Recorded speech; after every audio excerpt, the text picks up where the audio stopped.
When I intend to write, I try and get my area nice and sorted. So I get my desk nice and clean, I get myself a nice hot cup of tea. I sometimes go for a walk, I like to go outside, go to the beach to get some inspiration. And once I feel fresh and once I feel motivated, I'll be able to sit down at my desk for hours and just go at it until hours into the night, really.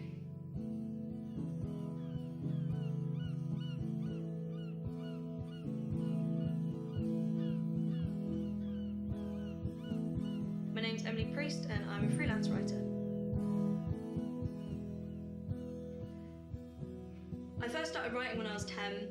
I don't really know why I started writing, I just did. I just felt this urge to do it. I just felt drawn to the pen almost. When I was younger, my father used to read a lot of older books to me, especially Frankenstein, which I read at quite a young age, inspired me to write and to do something very similar. I liked the worlds that other people could create, immortalised to a certain degree. I didn't realise it at the time, but the more I started writing, the more I was drawn to the page because I could encapsulate myself for anyone to see, even after I'm long gone, and I love that. I like to write prose, I like to write poetry.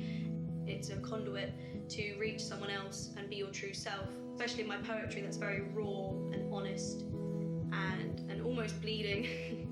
It's me. I'm really inspired by female poets in particular, so especially the more modern ones, so Rupi Kaur and Kate Tempest and Holly McNeish, especially spoken word poets and slam poetry.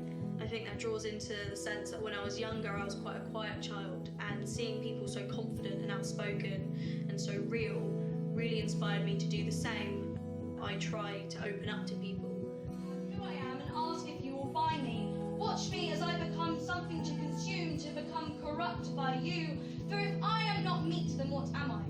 And as well, it was really empowering to see women like me speaking out when necessarily a while ago we didn't have a voice. At a young age I was self-harming, and in 2017 I attempted suicide.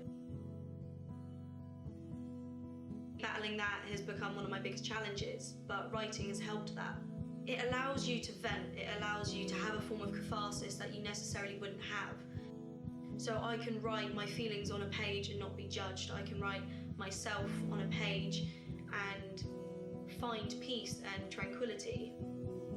Find what you love and let it kill you are perhaps the most powerful words I've ever heard.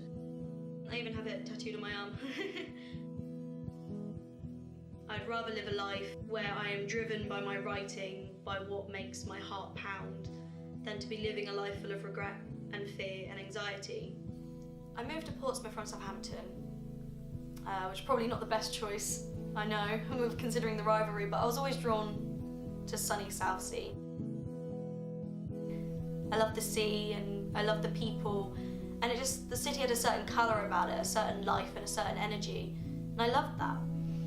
And when I started studying creative writing at Portsmouth University, I started opening myself up to a huge culture of writing in the city and a huge amount of people and a community that were both supportive and inspiring.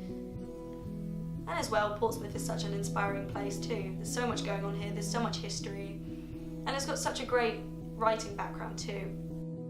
But I look at other writers as well who have made their mark, and I really aspire to them. And I hope that I can end up like people like that. And I'm gonna get there. I know I am. And one day I'll make my mark. I know I will.